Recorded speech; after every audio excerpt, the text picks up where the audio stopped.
लेकिन सबसे पहले शुरुआत आशीष सूद जी आपसे ही करते हुए, जो उनकी लगातार हंगामा इस पूरे मामले में आम आदमी पार्टी की ओर से बरपाया गया है और ये कहा जा रहा है कि साजिश के तहत कुछ देर पहले आपकी प्रेस कॉन्फ्रेंस भी हुई है और जो बीजेपी के करीबी हैं, अगर उन्होंने घोटाला किया है उनको राहत दे रही है और विरोधियों की आवाज को दबाने का काम किया जा रहा है सीबीआई का दुरुपयोग करके। सीधा आरोप है आम आदमी पार्टी का आप पर।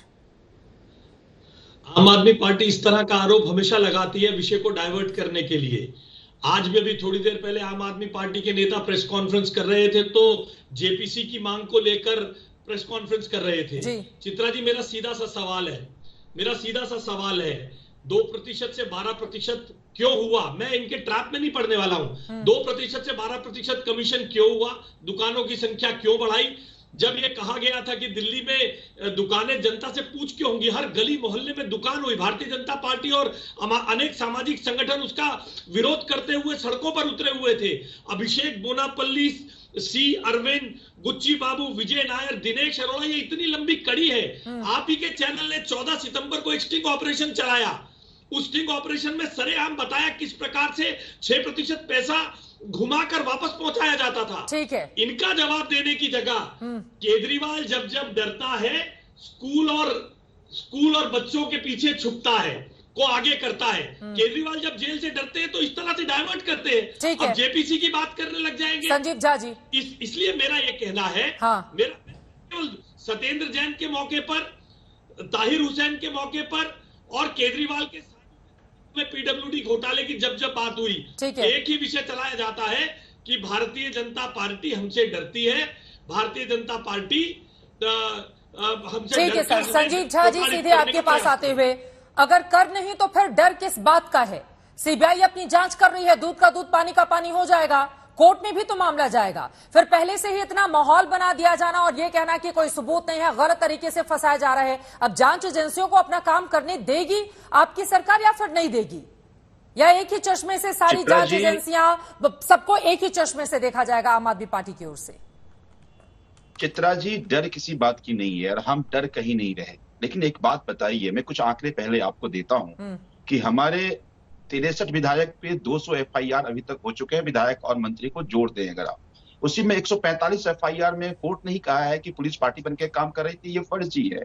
अब जब आप एजेंसी की बात कर रहे हैं, ये एजेंसी कोई इंडिपेंडेंट एजेंसी नहीं रह गई, ये एक भारतीय जनता पार्टी के प्रकोष्ठ की तरह काम कर रही है। ये सारी स्क्रिप्ट भारतीय जनता पार्टी के ऑफिस में लिखी जाती है और ये ईडी और सीबीआई उस पर एक्ट केबल कर रही है। इसीलिए हमें अब इस एजेंसी पे भरोसा नहीं है।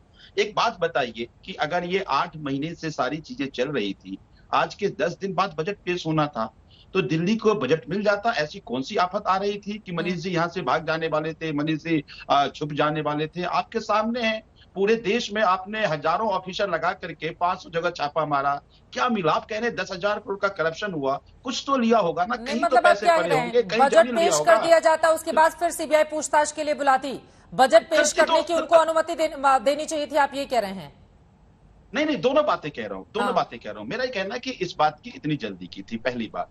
दूसरी बात, जो अभी भारतीय जनता पार्टी के स्पोक्सपर्सन आशीष सूद कह रहे हैं, एक बात समझिए आप कि आज जितने भी जांचें हुई, सत्येंद्र जैन साहब 7 महीने से जेल में हैं, अभी तक ईडी फाइनल चार्जशीट नहीं पेश कर पाई है कि आखिर करप्शन क्या है और वो करप्शन में एलिगेशन क्या है, इनका आज तक साबित नहीं कर पाई, केवल टाइम बाई करने की कोशिश की जा रही है। तो मेरा ये कहना है कि अगर सबको आप जेल में बंद कर दोगे, बीजेपी को थोड़ी ना राहत देना है सत्येंद्र जैन को, मामला तो कोर्ट में जाएगा ना संजीव झा जी। ये बात आम लोगों को आप कैसे समझाएंगे? आप ये कह रहे हैं बीजेपी की वजह से अगर वो जेल के 7 महीने तक उनको जेल में रखना, ये तो कोर्ट का फैसला है ना, ये क्या बीजेपी का फैसला है? आप ये बोल रहे हैं। हाँ, मैं उदाहरण देता हूं। सत्येंद्र जैन का केस सेशन कोर्ट में चल रहा था, 5 महीने तक लगातार हियरिंग हुई। जब फाइनल आर्गुमेंट की बारी आई तो भारतीय जनता पार्टी के वकील ने कहा कि हमें जज पे भरोसा नहीं है, इस जज को बदल दो। फिर जज बदलने में समय लग गया, फिर हम जज बदलने का प्रक्रिया चूंकि लॉ के अकॉर्डिंग नहीं था, हम हाई कोर्ट गए। तो ये पूरी कोशिश कर रही है टाइम बाई करने की, कोई फैक्ट नहीं है। 2013 का एफआईआर है, 10 साल में कुछ प्रोड्यूस नहीं कर पाए। इनकी कोशिश है कि सबको जेल में बंद कर दो।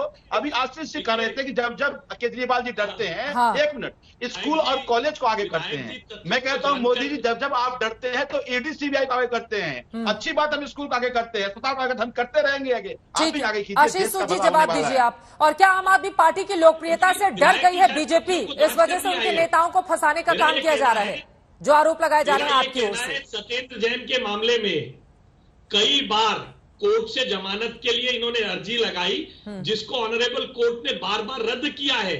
इसलिए ये झूठ बोलना, इन्होंने उससे पहले भी इसी केस को क्वैश करने के लिए हाई कोर्ट में 2014-15 में भी अर्जी लगाई थी, मगर कोर्ट ने बार बार इनकम टैक्स के नोटिस को भी इन्होंने चैलेंज करा था, उनमें कहीं भी इन्हें राहत नहीं मिली है। इसलिए संजीव झा जी इस बात को सरासर झूठ आपके सामने रख रहे हैं कि सत्येंद्र जैन के मामले में केजरीवाल जी ने तो इसी तरह कहा था सत्येंद्र जैन सच्चे हैं, उन्हें मिलना चाहिए भारत रत्न, वो स्वास्थ्य क्रांति के जनक है, आज जा रहे कल आ जाएंगे, हिमाचल चुनाव के इंचार्ज है, हमसे डर गए। तो हिमाचल में क्या नतीजा निकला कि क्या आम आदमी पार्टी का क्या स्थान था, ठीक है, ठीक है।